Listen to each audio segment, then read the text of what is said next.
This week on LTC News, city elections, We will have translation services available at the polls on Election Day. political news from Cambodia, CNRP leaders declared that this is a very dangerous move for Cambodia. and Lowell festivals abound. Stay with us.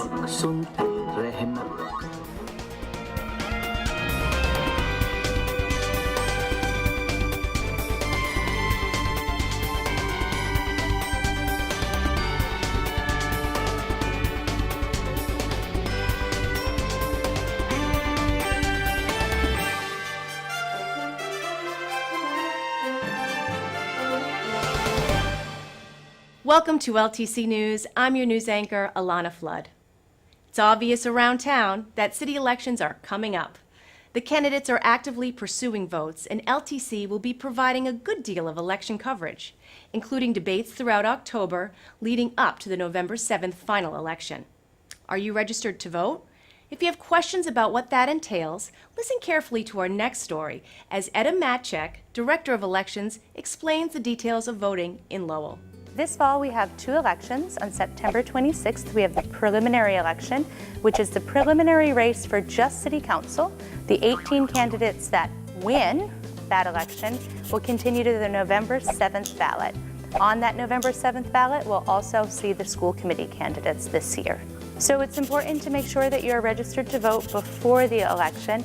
In Massachusetts, currently we have a 20-day before the election deadline. Anyone over the age of 18 is eligible to register to vote. You do have to be a citizen of the United States to register to vote. The main ways for people to register to vote is at the Registry of Motor Vehicles, here in the office at City Hall, online through the Secretary of State's office, or to mail in a voter registration card to us. So here in the city of Lowell, we have 33 precincts, 11 wards, and we vote in 14 locations. So as soon as you register to vote, you'll receive a card from us telling us the dates of the upcoming elections and where you are going to go to vote.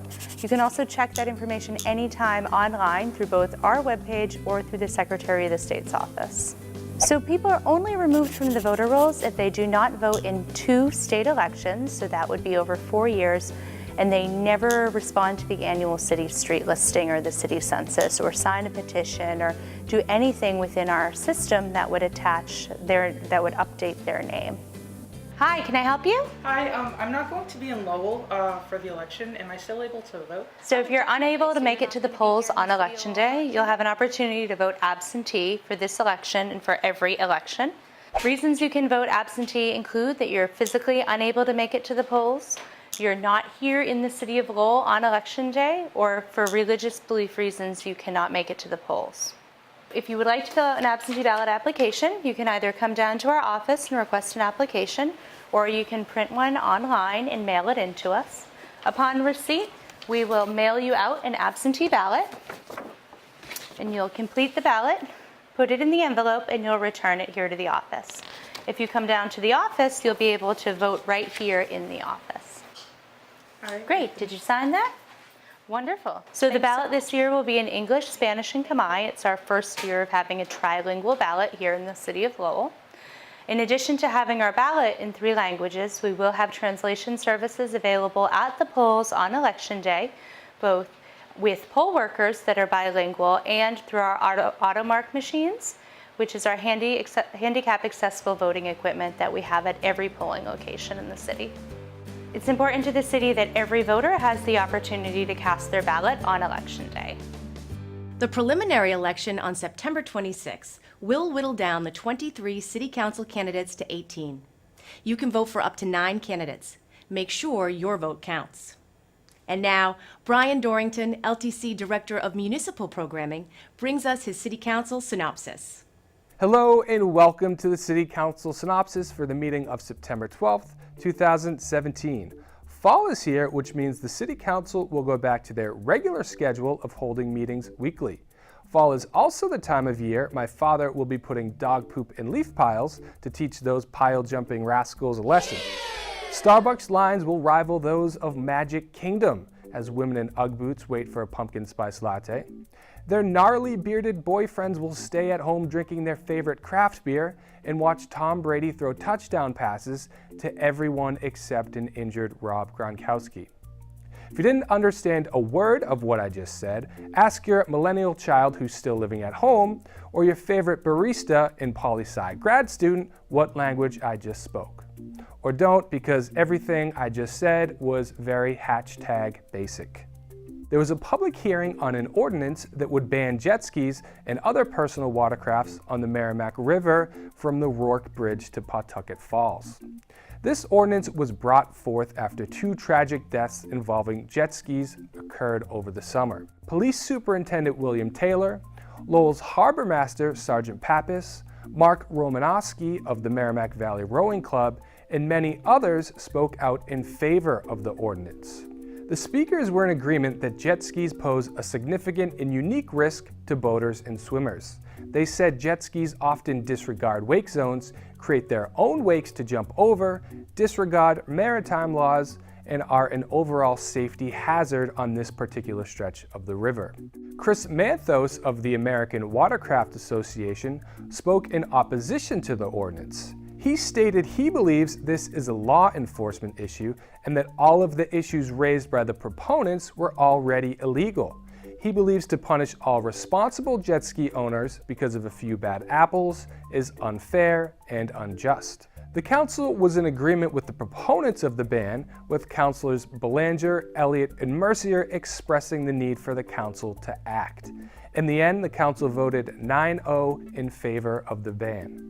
City Manager Kevin Murphy gave a State of the City address highlighting some of the improvements being made in the city. He stated his priorities have been economic development, public safety, and education. He spoke of the success of the Hamilton Canal Innovation District, emphasizing the importance of the new Judicial Center, and pointed out that soon all of the parcels on the Jackson Street side of the canal will have projects going on. City Manager Kevin Murphy said the city is the safest it's been in years, which he attributed to the City Council's increased funding for both police and fire. Lowell now has the highest number of police officers and firefighters it's ever had at roughly 250 in each department. He also gave credit to Police Chief William Taylor and Fire Chief Jeffrey Windward for their efforts to keep residents in the city safe. He also pointed out the investments made to the schools and how Lowell is now $9 million above net school spending requirements, when in the past the city was below net school spending requirements. Well, that's all I have for you today. Remember, you can watch the meetings in their entirety on LTC Channel 99 or on demand anytime at ltc.org. Thanks for watching and be swell. New to Lowell was the India Festival on September 9th at Sampus Pavilion. It was the first time the Indian community celebrated its culture in a Lowell festival. Let's take a look.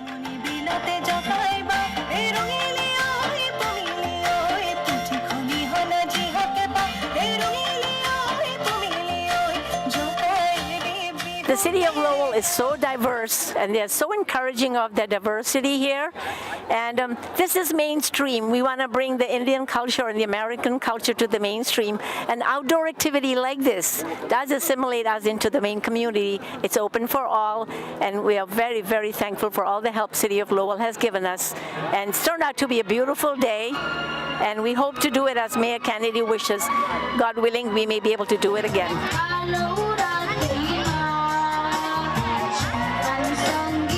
I have been a big proponent of festivals and special events in the city during the course of the year. I think that they're good for several reasons. I think that it helps to bring different communities in the city together for a day.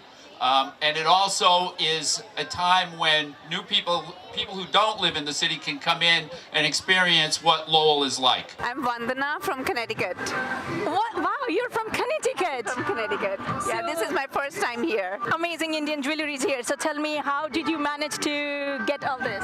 It's from North India. Yeah, so it's, and these are saris and Jaipuri saris from Jaipur. What's your name? Dhruv.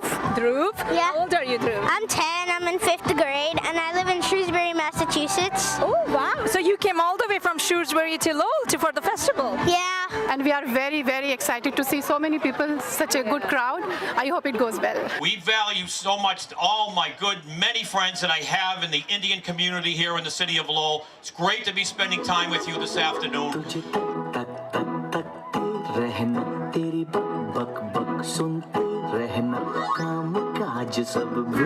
brings the people of India together. We are from different religion and different culture, but this festival like this brings India all from all different part of India comes together. And right now it is very important.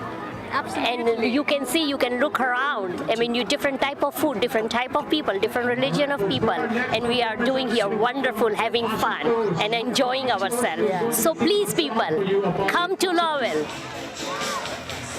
On September 16th, Mill City Grows celebrated their annual Harvest Festival at North Common Park and Community Garden.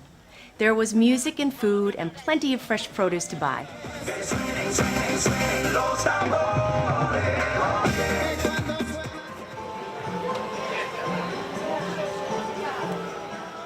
Across town on the same weekend, Cool presented Creaticity, the Lowell Art and Maker Festival on Market Street downtown. There were tents with local art and art making, workshops and performances, and walking tours. It drew quite a crowd of all ages.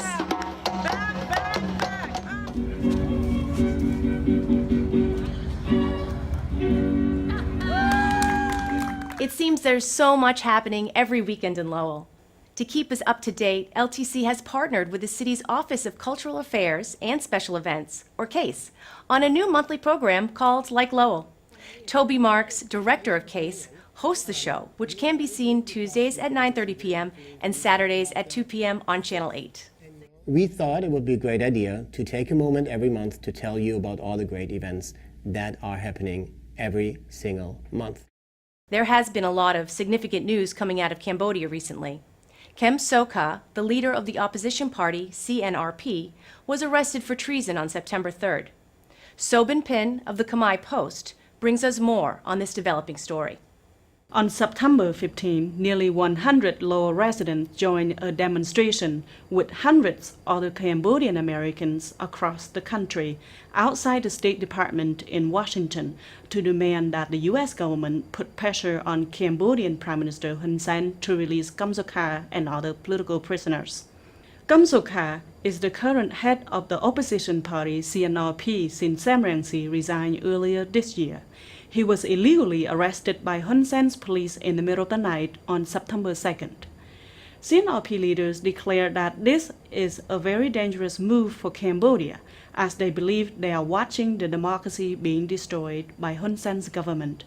Several countries have already condemned the arrest, including the US, Australia, France, Germany, Great Britain, and most Asian countries. The U.S. Embassy in Phnom Penh warned Cambodian government that if they continue on this track, the tourism and the economy will be seriously damaged. National election is coming up in June 2018. Hun Sen's fear he will lose the election because in the last municipal election in June, the CNRP received about 45% of the vote. As a result, Hun Sen is closing down the American National Democratic Institute, the Peace Corps, the Cambodia Daily newspaper, the Radio Free Asia, which broadcasts out of Cambodia, and he has shut down many other human rights organizations. This year, we have seen Cambodian policy move closer to dictatorship with China's protection and away from the free world. I'm Sobin Pin. See you next time. In this week's Sunspot, Lowell Sun Enterprise editor Chris Scott sits down with school committee candidate Gerry Nutter.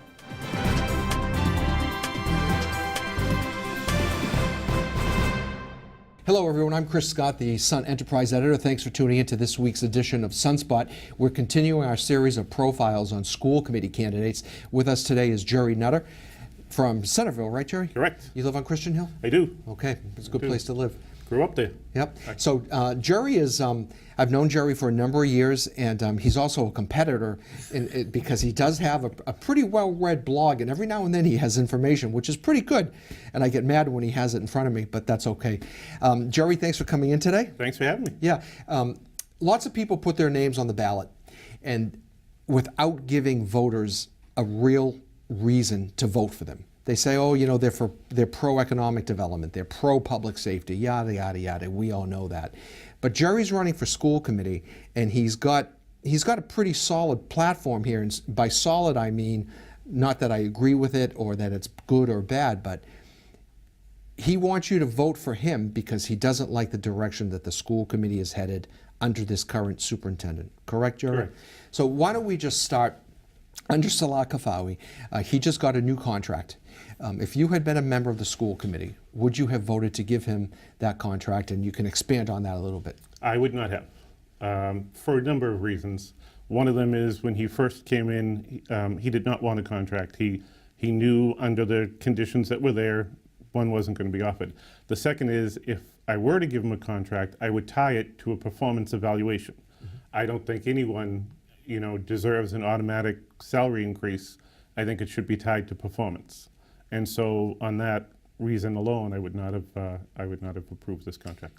So is it true then that they approved the new 3-year deal, but there's no type of performance evaluator in there? He does get an evaluation, but the raise is not tied to that. He is guaranteed a 2.5-point salary increase each year. So it was retroactive. It was actually turned into a 4-year deal. It was retroactive to this year.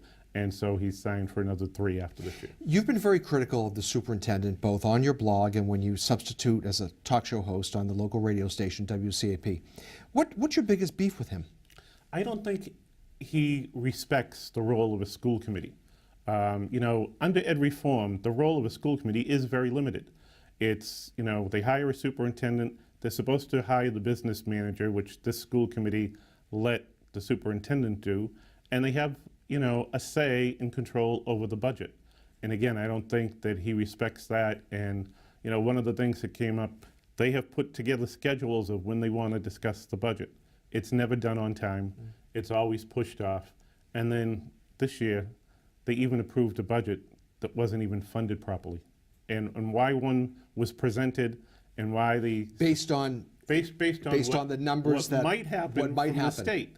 Now, in the past, when this has come up, and I've seen it in other school committees, is if they think they're getting more money, what they do is they fund the position at $1, and then they put the X amount of money into a suspense account pending approval, which you can do.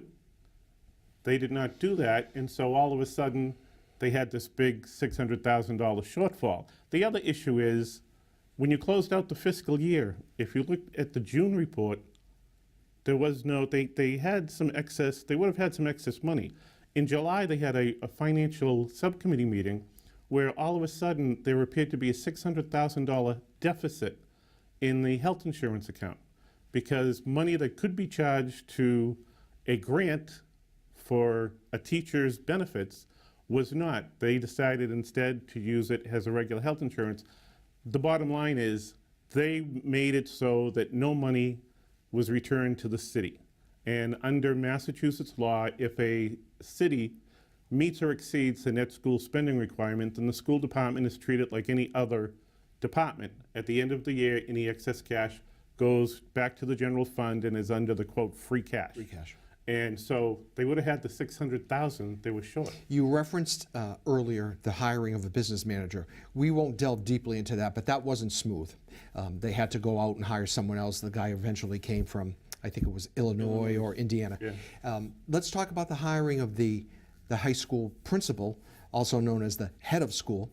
But we all know Brian Martin decided to resign at the end of the current school year, and he's battling some health issues now. Good luck to Brian Martin. What'd you think of the hiring process to find Brian Martin's I think replacement? if you look at the track record of this superintendent, he never seems to hire someone right away. It's okay, so inform our viewers, what happened there? It's always an interim. But there was a local candidate, and the other issue, and good, bad, or indifferent, he does not seem to hire or promote local people to a lot of positions. A lot of high-ranking positions seem to go to people who are from out of the district. People not only the principal at the high school, but the athletic director at the high school, the business manager for the city, which, by the way, for the school, which I think the school committee should have hired. I mean, the school committee, used to give Jay Lang a 5-year contract, because they had that right to do that. I mean, Gene Franco got a 3 or a 2-year contract, but Jay at one point had a 5-year. His contract was longer. We know that there was an in-house candidate for the high school principal's job. Was there an in-house candidate for the business manager's job? I don't know if you'd call him in-house. There was a former school committeeman who does the same job in Lynn, Right. Kevin McHugh. But he decided not to take it. Right. He pulled himself He out. pulled so- himself out. So, but he was a local candidate, but I don't think he ever felt he was giving a fair shot at it. Okay. And what about for the athletic director's job? I know there was a local candidate. There for was that. an There in-house an candidate? in-house candidate for that. Yeah, David Slattery, I believe, was who's one of the housemasters, whose dad Bud used to be the athletic director at the Greater Lowell Tech. Okay. But you're also aware that Salah Kalfawi, the superintendent, asked Dave Slattery if he'd be interested in the headmaster's job. I heard that. Yeah, I heard that. Yeah. What are you hearing at the high school now in terms of morale under the interim high school principal that they brought in from Nashville? So far, positives. I mean, the woman seems, very well qualified. The interesting thing is, as a school committee person, you really have no say at all, whether you like the way he does it or not. You have very limited say in the hiring. The hiring is done by the superintendent. And I know that this school committee has brought forward some questions about these advisory groups that they, put together to, make recommendations, and they don't feel that maybe the superintendent is giving enough weight to those recommendations. But the bottom line is, under the present law, school committees don't have a large say in it. Okay, well, let's just talk a minute for, again, going back to the principal's job. Several of the department heads at Lowell High School, I think, put their necks on the line a little bit and went to the superintendent and said, we think this job should go to the curriculum director, Amy McLeod. Right. They were very complimentary of Amy McLeod. If you had been the superintendent in that case, or if you had been on the school committee and you heard that that was happening, what kind of read would you have put into that? I put into that a lot of people, who work with her have a very high regard for her. I also know, though, as a school committee person, I couldn't do a thing about it. At least you're not supposed to do anything about it. What are you hearing in the Human Resources Department? Because he did give the Human Resources job to an in-house person, and her name is Ann Sheehy. Correct. What are you hearing there? Anything? Again, it depends who you talk to. Some people think she's doing a good job. I dealt with her when we restarted the parent, when we tried to restart the citywide parent council. I thought she was great support. But she's been under some criticism and some fire too. So again, they brought in there, and also they have an assistant HR person. Yes. Who is Danny Rourke's wife. Yes. And they brought her in too. So I think She was there before. She might have been there was before. in the system. This is her first right. HR. Okay. Yeah, she got promoted to the HR job, and from what I understand, she's doing. They're both doing a good job. Are they both qualified? I don't know. I don't know their resumes, but again, it depends on who you listen to. So, if you try to connect all these dots, there were some high-profile people that seem to leave the system sort of all at once or within a reasonable amount of time. You also had leaving, he's gone now, is John Dakota. And I don't know where that stands. Do you know? We do not, as of this point. The transportation director. We do. John did two jobs. John was the transportation director. He was also the family resource coordinator, who is responsible for basically assigning students to all the different schools in the city. So the transportation director has not been filled. They do have a new parent information director. And who might that be? She's a former Draker teacher who actually, I believe, contributes to the Lowell Sun, Rebecca Duda. Oh boy, there's a little news flash. Oh, there you go. Breaking news. Mm-hmm. I've met Rebecca a couple times. She's very well qualified. She actually has her master's. She could actually be a superintendent. And I think she was teaching in Essex, right? Yes, and in Drake. Oh, she was teaching in Drake too. She lived in Essex and okay. Well, that's a story for the newspaper to pursue. Yes, well, there you go. The interesting fact is, because she has so many credentials, they actually are paying her for one job more than they paid John for doing two, which leads me to wonder what's going to happen to that transportation job. And, what really puzzled me about this was John's salary was set in the budget at $96,000. Yes. And then 2 weeks later, after the July 1st deadline, after the new year started, and John had given his resignation, all of a sudden the superintendent said he found $50,000 in the budget that he didn't need for some special education Unfortunately, program. Jerry, we only have 2 minutes left. And broken So into what are two they paying jobs. Duda? I believe, from what I hear, it's about 100,000. Okay. So let's stick with Salako Fawi. Okay, so we've talked about some of his personnel decisions, some of his budgetary decisions. Let's talk about the big issue out there, the high school. He did not come out until the very last minute, the date of the school building committee vote, in favor of renovating the downtown existing structures. How do you think he handled that? And you're in favor of keeping, I know you're in favor of keeping the downtown high school downtown. What do you think of that? I think he has shown a lack of leadership. I mean, I remember George Sapsaris back in the day, who was, a huge leader in the building of all the schools in Lowell. People forget that they came up with, these 3 phases, and the Stocklosa School was, approved by that school committee back in 1999. And, that was way before we even had the MSBA, which is why I'm advocating. And by the way, George Kula Harris at the time advocated. Oh, Kulo. Advocated for the role of a school committeeman back there, and that's why I've been advocating. And you've written about that. I have. So the superintendent showed a lack of leadership about that. Why do you want the high school downtown? You have a minute. Financially, if you look at where we are right now, we had to borrow $2 million just to fund the operational budget of the city. We know next year we have $3 million in raises that we're going to have to find. We can't keep adding to the taxpayers. 61% of families in the Lowell school system qualify or receive some sort of state or federal aid. That's why Lowell gets to contribute to the community eligibility provision that gives all of the kids in Lowell a free breakfast and lunch, something I pushed for before I even announced I was running 2 years ago. Every kid in Lowell gets a free breakfast or lunch because 61% of families need financial aid. We cannot go with a school out there that's going to cost us much more money. All right, well, Gerry, thanks for coming in, and good luck with your school committee campaign, and keep in touch. Thank you for tuning in to this week's edition of Sunspot. We'll continue our series on school committee candidates after the city primary, which is September 26th, I believe, right? Good night, everyone. That's it for this edition of LTC News. You can find us on LTC channels 8 and 99, on our new Roku channel, LTC Lowell, online at ltc.org, or get the link each week on Facebook. I'm Alanna Flood. Thanks for joining us.